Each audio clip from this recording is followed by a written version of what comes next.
যেমনি ভাবে আল্লাহ তাআলার জমিনের মধ্যে আল্লাহ তাআলার দ্বীন কায়েম হওয়ার জন্য অসংখ্য অগণিত আলেম ওলামা, অসংখ্য অগণিত বুজুর্গ, অসংখ্য অগণিত বড় বড় তাবিন এরকম সাহাবা আজমাইন জীবনকে হেসে হেসে দিয়েছে।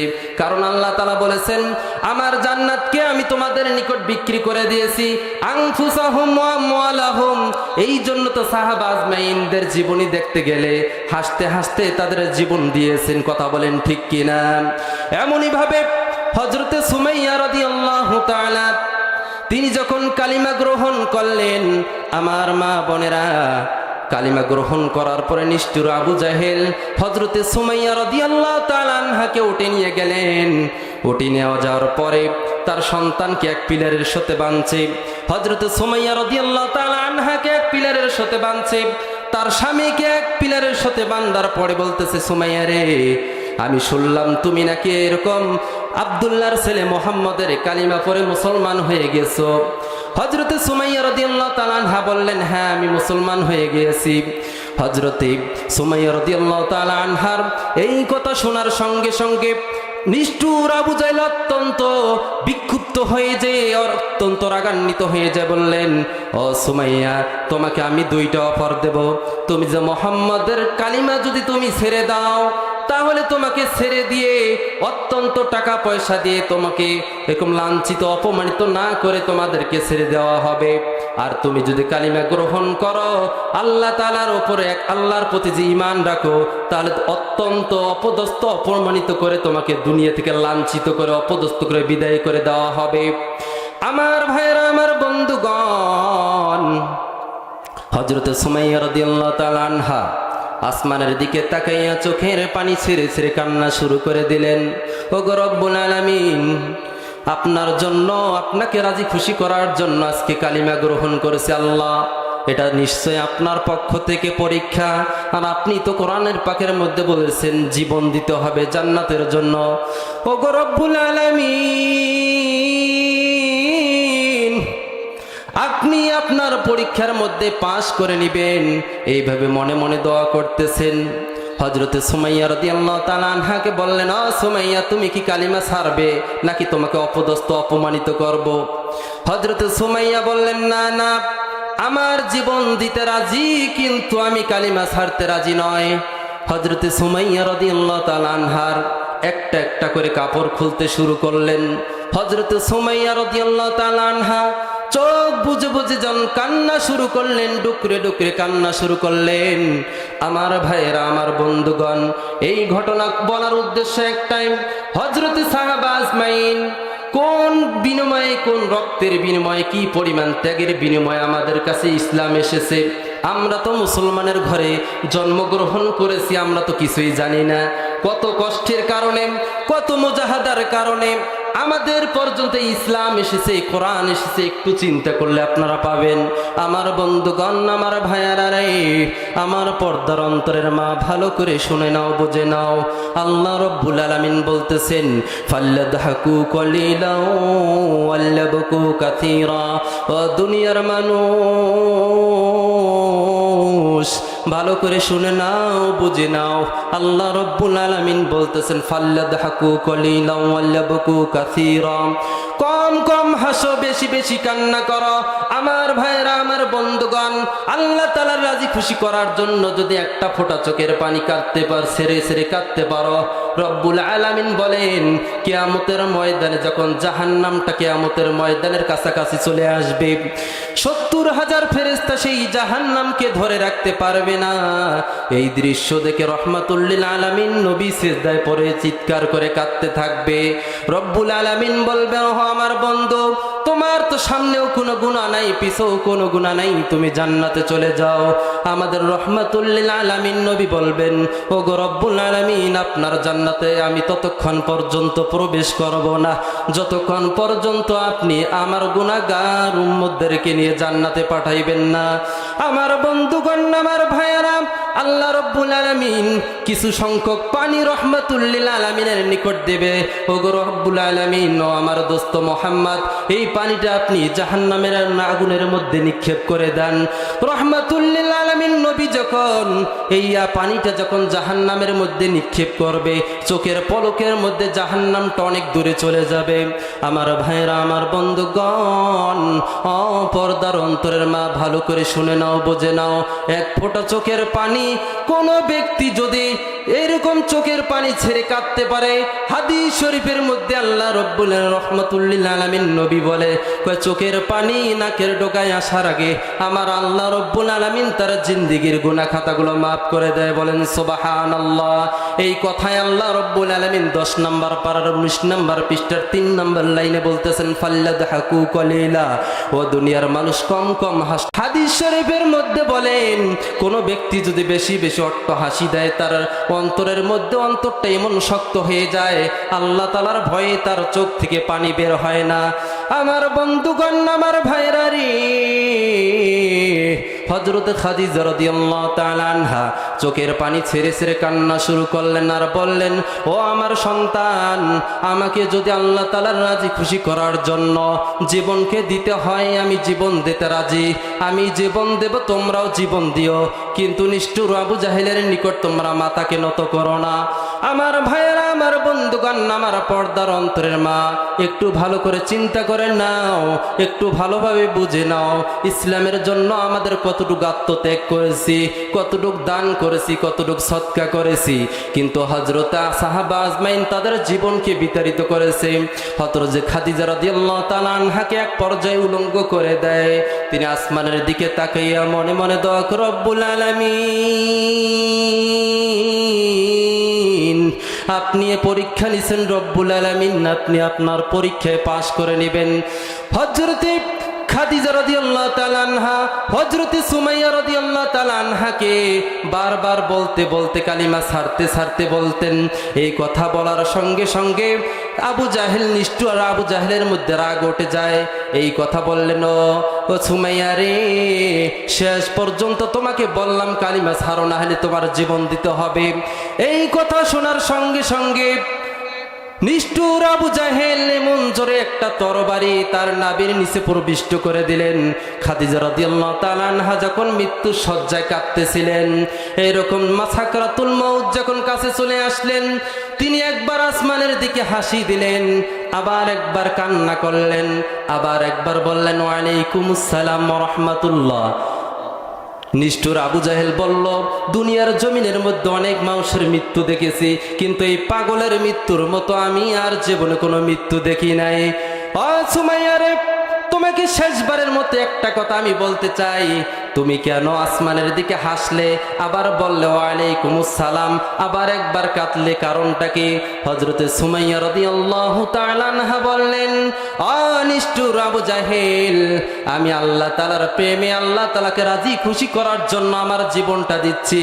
এই জন্য স্বয়ং আল্লাহ রব্বুল আলামিন জিবরাইলের মাধ্যমে আমার নিকট সালাম পাঠিয়ে দিয়েছে। বলেন আল্লাহু আকবার। ও পর্দার অন্তরের মা,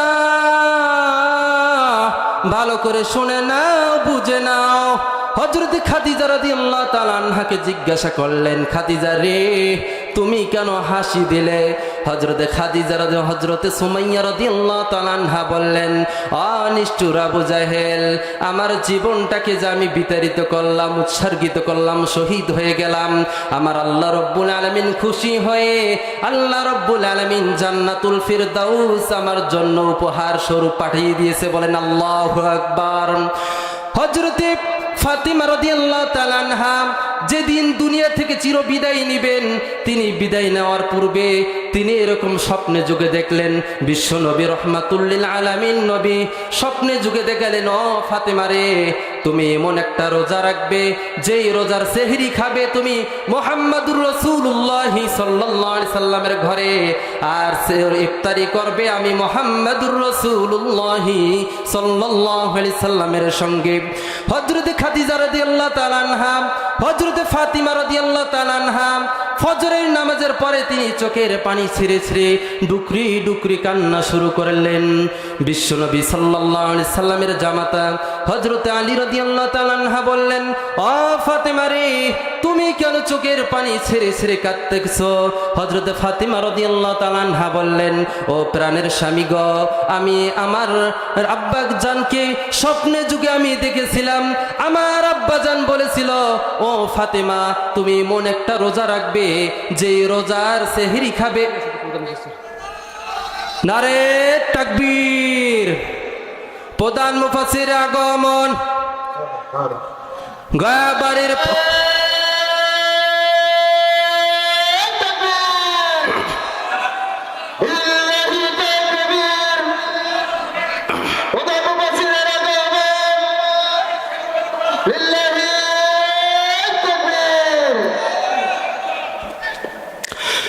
সম্মানিত হাজিরিন, সংক্ষেপে যেহেতু আমাকে বলছে যে মা বোনদের উদ্দেশ্যে একটু আলোচনা করার জন্য, এই জন্য আমি সংক্ষেপে ইনশাল্লাহ আমার আলোচনাকে শেষ করব। আমাদের একদম প্রধান মুফাসসির আমাদের মাঝে চলে এসেছেন।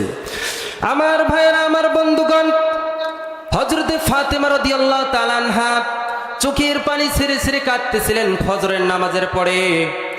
বিশ্বনবী সাল্লাল্লাহু আলাইহি সাল্লামের জামাতা হযরতে আলী রাদিয়াল্লাহু তাআলা আনহা জিজ্ঞাসা করলেন, ফাতেমা রে, তুমি কেন চোখের পানি ছেড়ে ছেড়ে কাঁদতেছো? হযরতে ফাতেমা রাদিয়াল্লাহু তাআলা আনহা বললেন, ও প্রাণের স্বামী, আমি স্বপ্নে যুগে দেখেছিলাম, আমার বাবা আমাকে বলেছিল, ও ফাতেমা, তুমি এমন একটা রোজা রাখতে চলেছো, যেই রোজার সেহরির খাবার খাবে তুমি আলীর ঘরে, আর ইফতারি করবে আমার মুহাম্মদ রাসূলুল্লাহ সাল্লাল্লাহু আলাইহি সাল্লামের সঙ্গে। তারা তো কোনো সাধারণ মানুষ ছিলেন না, এই স্বপ্নের ব্যাখ্যা করেছিলেন। ব্যাখ্যা তারা বোঝার সঙ্গে সঙ্গে হযরতে ফাতেমা রাদিয়াল্লাহু তাআলা আনহা চোখের পানি ছেড়ে ছেড়ে কাঁদতেছিলেন আর বলতেছিলেন, ও প্রাণের স্বামী, দীর্ঘদিন আপনার সঙ্গে আমার জীবনকে অতিবাহিত করেছি। আমি যদি কোনো ভুল ত্রুটি করে থাকি, কোনো অন্যায় অবিচার করে থাকি, আমাকে আপনি আল্লাহ তাআলার রাস্তায় মাফ করে দিবেন, আর হয়তো আমি দুনিয়ার জমিনে আর বেশি দিন থাকবো না। আমার ভাইরা, আমার বন্ধুগণ, হযরত ফাতেমা রাদিয়াল্লাহু তাআলা আনহা বললেন, ও প্রাণের স্বামী, আমি যদি দুনিয়া থেকে চিরবিদায় নিয়ে যাই, তবে আমার তিনটা ওসিয়ত আপনার উপর থাকবে, আপনি মানবেন তো? হযরতে আলী রাদিয়াল্লাহু তাআলা আনহা চোখের পানি ছেড়ে ছেড়ে কাঁদতেছেন, বলতেছেন, ও প্রাণের স্ত্রী, কেন আপনার আমি এরকম হুকুম মানব না? কেন আপনার অজুহাত, আপনার জরুরত কেন আমি পুরা করব না? হযরতে ফাতেমা রাদিয়াল্লাহু তাআলা আনহা তিনটা শর্ত দিলেন। বলতেছেন, আমি যদি ইন্তেকাল করি, নবীর মেয়ে, আমি যদি ইন্তেকাল করি, ও প্রাণের স্বামী, আপনি আর দেরি করবেন না। দেরি না করে আমি ইন্তেকাল করার সঙ্গে সঙ্গে আপনি দাফনের ব্যবস্থা করবেন। 2 নাম্বার হচ্ছে, তিনি বললেন, আমি যদি ইন্তেকাল করি, আপনি আর বেশি দিন লেট করবেন না, আপনি বিবাহ করে নেবেন। 3 নাম্বার হচ্ছে, আমার 2টা কলিজার টুকরা হাসান হুসাইন আছে, সারাটা দিন আপনি ইসলামের জন্য বাহিরে কাজ করতে থাকেন। আমি যদি ইন্তেকাল করি, তাহলে আপনি সারাটা দিন ব্যস্ততা থাকার সত্ত্বেও আমার কলিজার টুকরা হাসান হুসাইনের সঙ্গে আপনি তাদের সঙ্গে একটু মোলাকাত করবেন, তাদেরকে একটু কোলে নেবেন। আমার ভাইয়েরা, আমার বন্ধুগণ, হযরতে খাদিজা রাদিয়াল্লাহু তাআলা আনহাকে তিনি সেই রাতের মধ্যে ইন্তেকাল করেছিলেন। সারাটা দিন অতিবাহিত হওয়ার পরে রাতে তিনি ইন্তেকাল করলেন। 3 জন ধরে আরেকজন সাহাবী ছিলেন, তিনি একে কবরের পাশে নিয়ে গেলেন। কবরের পাশে নিয়ে যে হযরত আলী রাদিয়াল্লাহু তাআলা আনহা বললেন, ও কবরের মাটি, তুমি কি জানো তোমার গর্ভের মধ্যে আজকে যাকে রাখতে চলেছি তাকে কি তুমি চেনো? যেই নবীকে সৃষ্টি না করলে আসমান জমিন কুল কায়নাত পাহাড় পর্বত কোনো কিছুই সৃষ্টি করতেন না, সেই নবীর কলিজার টুকরা হযরতে ফাতেমা রাদিয়াল্লাহু তাআলা। অতএব তুমি তার সঙ্গে ভালো ব্যবহার করবে। আমার বন্ধুগণ, আমার ভাইয়েরা, আমার বিদ্যা বাবাজিরা, আমার পর্দার অন্তরের মা, ভালো করে শুনে নাও, বুঝে নাও। কবর থেকে এমন একটা আওয়াজ এসেছে, এমন একটা জবাব এসেছে। ওই কবর বলতেছে, আমি এমন একটি এরকম পোকামাকড়ের ঘর, এমন একটি অন্ধকারচ্ছন্নর ঘর, আমার মধ্যে কোনো ব্যক্তি যদি 2টা জিনিস, 1 নাম্বার হচ্ছে ঈমান, 2 নাম্বার হচ্ছে আমল, এই 2টা জিনিস যদি নিয়ে আমার অন্ধকার কবরের মধ্যে কেউ আসতে পারে, তার জন্য আমি একটা জান্নাতের টুকরা, তার জন্য আমি একটা নূরের আলোয় পরিণত হয়ে যাব। বলেন সুবহানাল্লাহ। আমার ভাইরা, আমার বন্ধুগণ, অতঃপর ওই কবর থেকে আওয়াজ এসেছে, আমার মধ্যে যদি কেউ ঈমান আর আমল নিয়ে না আসে, তার জন্য আমি পোকামাকড়ের ঘর হয়ে যাব, তার জন্য আমি আযাবের একটা ঘর হয়ে যাব। বলেন নাউজুবিল্লাহ। ও পর্দার অন্তরের মা, ভালো করে শুনে নাও, বুঝে নাও, যেই নবীকে সৃষ্টি না করলে আসমান জমিন কুল কায়নাত পাহাড় পর্বত কোনো কিছুই সৃষ্টি হতো না। সেই নবীর সম্মানিত, সেই নবীর কলিজার টুকরা এরকম মেয়ে, তার ক্ষেত্রে যদি এই রকম প্রশ্নের জবাব আসে, তাহলে আমাদের জন্য কি অবস্থা হবে? এই জন্য পর্দার অন্তরের মাদেরকে ভালো করে আমি জানিয়ে দিতে চাই, যারা আছেন তারা আজকে এই মাইকের আওয়াজ যেখানে যাচ্ছে, অবশ্যই আপনারা খাস পর্দা করবেন, আল্লাহ তাআলার বিধিবিধান মানবেন, বেশি বেশি দান সদকা করবেন। আল্লাহ রব্বুল আলামিনের নবী, রহমাতুল লিল আলামিন নবী জান্নাত জাহান্নাম যখন ভ্রমণ করেছিলেন, তিনি জাহান্নামের মধ্যে দেখেছিলেন পুরুষদের চেয়ে বেশি সংখ্যক জাহান্নামের মধ্যে নারীরা ছিল। আমার ভাইরা, আমার বন্ধুগণ, এই জন্য রহমাতুল লিল আলামিনের মেয়ের ক্ষেত্রে যদি এরকম জবাব আসে, তাহলে আপনি আমি কি? আল্লাহ রব্বুল আলামিন আমাদের সকলকে বেশি বেশি দান সদকা করে, আল্লাহ তাআলার বিধিবিধান মানে, নবী সুন্নাতকে আঁকড়ে ধরে আল্লাহ রব্বুল আলামিনকে রাজি খুশি করে এই দুনিয়াকে আমাদেরকে শেষ নিঃশ্বাসটা পরিত্যাগ করার তৌফিক দান করুন। সকলে পড়ি আল্লাহুম্মা আমিন। সম্মানিত হাজিরিন, আমাদের প্রধান মুফাসসির আমাদের সামনে উপস্থিত আছেন। আপনারা কেউ ওটাউটি করবেন না, কেউ ডানে বামে এরকম দাঁড়িয়ে থাকবেন না। ইনশাআল্লাহ কঠিনতম কঠিন সুররিত কণ্ঠ দ্বারা আপনাদেরকে আলোচনা শুনাইবে। আল্লাহ সুবহানাহু ওয়া তাআলা এই কথাগুলোর ওপর আমল করা এবং শেষ পর্যন্ত আমাদেরকে থাকার তৌফিক দান করুন। সকলে পড়ে আল্লাহুম্মা আমিন। সকলে আমার জন্য দোয়া করবেন। সকলে আমাকে তো চেনেন, কম বেশি সকলে চেনেন না? সকলে আমার জন্য দোয়া করবেন, আল্লাহ সুবহানাহু ওয়া তাআলা পরিপূর্ণভাবে যেন এই তাফসীরকে শিখে বুঝে নিজেও আমল করতে পারি।